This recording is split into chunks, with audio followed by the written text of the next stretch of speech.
மலர் tiffin சென்டரில் இன்றைக்கி வந்து ஒரு சூப்பரான இட்லி தாங்க செய்ய போகிறோம். ரேஷன் அரிசியும் இட்லி அரிசி வச்சு ஒரு அருமையான அவல் எல்லாம் வந்து வச்சு வந்து சூப்பராக இருக்கும். அந்த இட்லி வந்து பார்த்திங்கன்னா நம்ம வெறும் இட்லி அரிசி வச்சு தோசை செய்வோம், இட்லி செய்வோம். ஆனால் ரேஷன் அரிசி கூட சேர்த்து செய்யும் போது நல்லா மல்லிகைப்பூ மாதிரி வரும். நம்ம இட்லி அரிசியில் மட்டுமே வந்து செஞ்சாலும் நல்லா வரும். ஆனால் ரேஷன் அரிசி சேர்த்து செஞ்சு பாருங்கள், செய்ய தெரியாதவங்களை கூட ரேஷன் அரிசியில் வருமா இட்லி இந்த மாதிரிலாம் வருமானு சொல்லிட்டு நிறைய பேர் யோசிப்பாங்க. அவங்களுக்குலாம் நான் போட்ட அளவு மாதிரி நீங்கள் செஞ்சு பாருங்கள், ரொம்ப ரொம்ப சூப்பராக ஒரு இட்லி. அந்த இட்லிக்கு வந்து ஒரு வேர்க்கடலை வச்சு ஒரு அருமையான சட்னியும் செய்ய போகிறோம். வாங்க இட்லியும் சட்னி எப்படி செய்யுதுன்னு பார்க்கலாம். ரேஷன் அரிசியும் இட்லி அரிசி வச்சு இப்போ நம்ம இட்லிக்கு வந்து அரிசி ஊற வச்சுக்கலாம். இது வந்து கடையில் வாங்கின இட்லி அரிசி. இப்போ இதில் வந்து நான் 5 டம்ளர் வந்து இட்லி அரிசி எடுத்துருக்குறேன். இதை அளந்துக்கலாம். 1 எல்லாமே வந்து தலை வெட்டி எடுத்துக்கோங்க. இப்படி போட்டுட்டு இப்படி சமமாக இப்படி பண்ணிவிட்டு எடுத்துக்கோங்க. 2 3 4 இந்த ஆழாக்கில் வந்து 5 ஆழாக்கு வந்து கடையில் வாங்கின இட்லி அரிசி அளந்து எடுத்துக்கிட்டேன். இப்போ நம்ம ரேஷன் அரிசி அளந்துக்கலாம். பாருங்கள், இது வந்து ரேஷனில் வாங்கின புழுங்கல் அரிசி. நான் வந்து இட்லிக்கு வந்து இந்த இட்லி அரிசியும் ரேஷன் புழுங்கல் அரிசி சேர்க்கும் போது பச்சரிசி வந்து நான் இட்லிக்கு எப்போவுமே சேர்க்க மாட்டேன். 5 டம்ளர் இட்லி அரிசி அளந்து எடுத்துக்கிட்டேன். இப்போ ரேஷன் அரிசி 5 டம்ளர் எடுத்துக்கலாம். 2 3 4 5 வந்து புழுங்கல் அரிசி. இப்போ இட்லி அரிசியை ரேஷன் அரிசியும் அளந்துக்கிட்டோம். இப்போ உளுத்தம்பருப்பு வந்து அளந்துக்கலாம். 5க்கு 1ன்னு சொல்லிட்டு உளுத்தம்பருப்பு சேர்த்திங்கன்னா இட்லி வந்து நல்லா பூ மாதிரி வரும். தலை வெட்டி எடுத்துட்டு இந்த மாதிரி 1 2 உளுத்தம்பருப்பு. நம்ம அரிசி உளுந்து எடுத்த அதே டம்ளரில் அரை டம்ளர் வந்து வெள்ளை ஜவ்வரிசி எடுத்துங்க. மாவு ஜவ்வரிசின்னு கேளுங்க, இந்த மாதிரி கிடைக்கும். மாவு ஜவ்வரிசி அரை டம்ளர் எடுத்துக்கலாம். இதே ஆழாக்கில் அரை டம்ளர் வந்து அவல் எடுத்துக்கலாம். அரிசி உளுந்து ஜவ்வரிசி எல்லாம் ஒரே சமயத்தில் ஊற வச்சுக்கோங்க. அவல் மட்டும் ஒரு அரை மணி நேரம் முன்னாடி ஊற வச்சிங்கன்னா போதும். இப்போயே ஊற வைக்க வேணாம். ஏன்னா நம்ம அரிசிலாம் வந்து 5 மணி நேரம் ஊற வைப்போம். அதனால் வந்து அவல் மட்டும் அரை மணி நேரம் முன்னாடி ஊற வச்சுக்கோங்க. உளுந்து வந்து நம்ம அரிசி ஊற வைக்கும் போது ஊற வச்சுடுங்க. ஒவ்வொருத்தரும் 1 மணி நேரம் 2 மணி நேரம் ஊறினா பரவாயில்ல. நான் வந்து எப்போயுமே அரிசி ஊற வைக்கும் போதே உளுந்து ஊற வச்சுடுவேன். 1 மணி நேரம் வெளியே வச்சுடுவேன். மீதி ஒரு 4 மணி நேரம் வந்து ஃப்ரிட்ஜில் எடுத்து வச்சுடுவேன். ஃப்ரிட்ஜில் உளுந்து எடுத்து வைக்கும் போது மாவு வந்து அதிகமாக வந்து உற்பத்தி ஆகும். நல்லா பஞ்சு போல் மாவு அரைச்சிங்கன்னா இட்லி வந்து அவ்வளோ சூப்பராக பூ மாதிரி வரும் இட்லி. இப்போ நம்ம வந்து எல்லாத்தையும் நல்லா 4-5 முறை கழுவி ஊற வச்சுக்கலாம். பாருங்க, அரிசி எல்லாமே வந்து நல்லா 4-5 முறை கழுவி ஊற வச்சுக்கிட்டேன். ஒரு 6 மணி நேரம் நல்லா ஊறட்டும். அதுக்கப்புறம் வந்து நம்ம மாவு அரைச்சிக்கலாம்.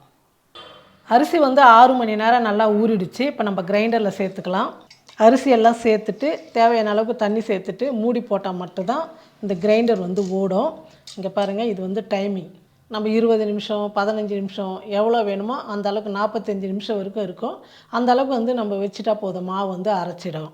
நான் வந்து எப்போவுமே 20 நிமிஷம் தான் வைப்பேன். மறுபடியும் வந்து கொஞ்சம் மூடி எடுத்துகிட்டு தண்ணியெல்லாம் கரெக்டாக இருக்கா பார்த்துட்டு அதுக்கப்புறம் வந்து மறுபடியும் வந்து மூடி போட்டுருவேன்.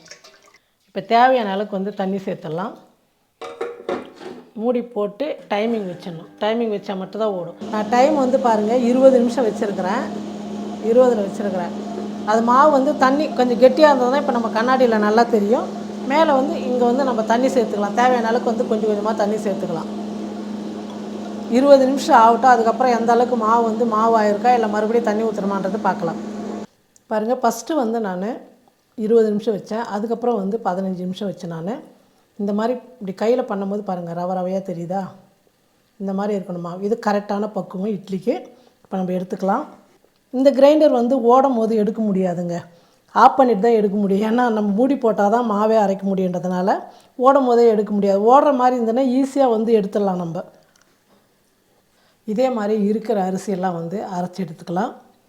அரிசி வந்து நான் அரைச்சி எடுத்துக்கிட்டேன். இப்போ வந்து ஜவ்வரிசி அவல் உளுத்தம்பருப்பு சேர்த்து நல்லா நைஸாக அரைச்சிக்கலாம். பஞ்சு மாதிரி எந்த அளவுக்கு நம்ம உளுந்து அரைக்கிறோமோ அந்த அளவுக்கு தான் வந்து இட்லி வந்து நல்லா பூ மாதிரி வரும். இப்போ உளுந்து சேர்த்துக்கிறேன். நல்லா நைஸாக அரைச்சி எடுத்துக்கலாம். பாருங்கள், உளுந்து வந்து நல்லா இந்த மாதிரி பஞ்சு மாதிரி வந்து நல்லா நைஸாக அரைச்சி எடுத்துக்கணும். இப்போ நம்ம உளுந்து எடுத்துக்கலாம். மாவு எடுத்துட்டு உப்பு போட்டு கரைச்சி வச்சிடலாம். காலையில் பார்க்கலாம். மாவு புளிச்சதுக்கப்புறம் இட்லி ஊற்றலாம். மாவு வந்து நல்லா புளிச்சிடுச்சு. இப்போ நம்ம எடுத்து பாத்திரத்தில் தேவையான அளவு எடுத்துகிட்டு மீதி எடுத்து ஃப்ரிட்ஜில் வச்சிடலாம். பாருங்கள், இந்த அளவுக்கு மாவு வந்து நல்லா பொங்கி வரணும்.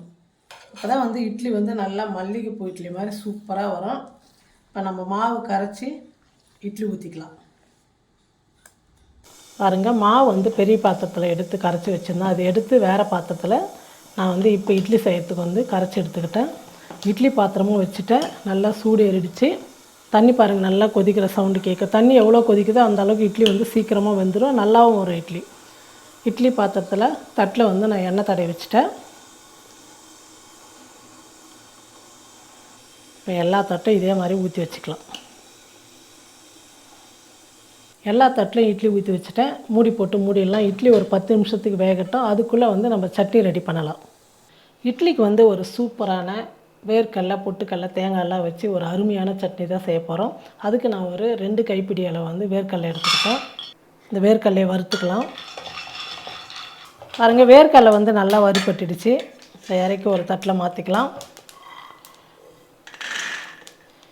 அதே கடாயில் ஒரு 3 பச்சை மிளகாய், ஒரு 2 ஸ்பூன் வந்து பொட்டுக்கடலை, சின்னதாக 2 துண்டு தேங்காய், கொஞ்சோண்டு புளி, கொத்தமல்லி கொஞ்சம். இப்போ இது எல்லாத்தையும் லைட்டாக சூடு பண்ணிக்கலாம். மிக்ஸி ஜாரில் வேர்க்கடலை சேர்த்துக்கிறேன். அது கூடவே நம்ம வறுத்துக்கிட்ட பச்சை மிளகா, புதினா, தேங்காய், பொட்டுக்கடலை இதெல்லாம் சேர்த்துக்கலாம். வறுத்த வேர்க்கடலை மிக்ஸி ஜாரில் சேர்த்துக்கிட்டேன். அதுக்கப்புறம் நம்ம வறுத்த பொட்டுக்கடலை, தேங்காய், புளி, புதினா இதெல்லாம் சேர்த்துக்கிட்டேன். அப்புறம் வந்து கொத்தமல்லி கொஞ்சம் சேர்த்துக்கிட்டேன். ஒரு 4 சின்ன சின்ன வெங்காயம் சேர்த்துக்கிட்டேன். கொஞ்சம் உப்பு. இப்போ இதெல்லாம் சேர்த்து நல்லா நைஸாக தண்ணி விட்டு அரைச்சி எடுத்துக்கலாம். பாருங்கள், இந்த அளவுக்கு நல்லா நைஸாக அரைச்சி எடுத்துக்கணும். இப்போ ஒரு பாத்திரத்தில் மாற்றிக்கலாம். ஒரு சூப்பரான வேர்க்கடலை தேங்காய் போட்டு சட்னி ரெடி ஆகிடுச்சு. இப்போ நம்ம சட்னி வந்து தாளிச்சிக்கலாம். சட்னி தாளிக்கிறதுக்கு ஒரு 2 ஸ்பூன் எண்ணெய் சேர்த்துக்கிறேன். உளுத்தம்பருப்பு கொஞ்சம், கடுகு, உளுந்து கடுகு நல்லா பொரிஞ்சிடுச்சு. இப்போ கருவேப்பிலை சேர்த்துட்டு ஸ்டவ் ஆஃப் பண்ணிடலாம். தாளிச்சதை எடுத்து சட்னியில் வந்து சேர்த்துக்கலாம். ஒரு சிம்பிளான வேர்க்கடலை வச்சு தேங்காய் வச்சு ஒரு அருமையான சட்னி வந்து இட்லிக்கு ரெடி ஆகிடுச்சு. இட்லி ஊற்றி 10 நிமிஷம் ஆகிடுச்சு. இட்லி வந்துச்சா பார்க்கலாம். கையில் தண்ணி தொட்டு இந்த மாதிரி பார்த்திங்கன்னா ஒட்டாமல் வரணும். இட்லி நல்லா வெந்துடுச்சு. இப்போ எடுத்துக்கலாம். நல்லா சுட சுட இட்லிக்கும் சட்னிக்கும் அவ்வளோ சூப்பராக இருக்கும். நீங்களும் இதே மாதிரி நான் சேர்த்துக்கிட்ட அளவு மாதிரியே வந்து இட்லிக்கு வந்து அரிசி ஊற வச்சு அரைச்சி பாருங்கள்.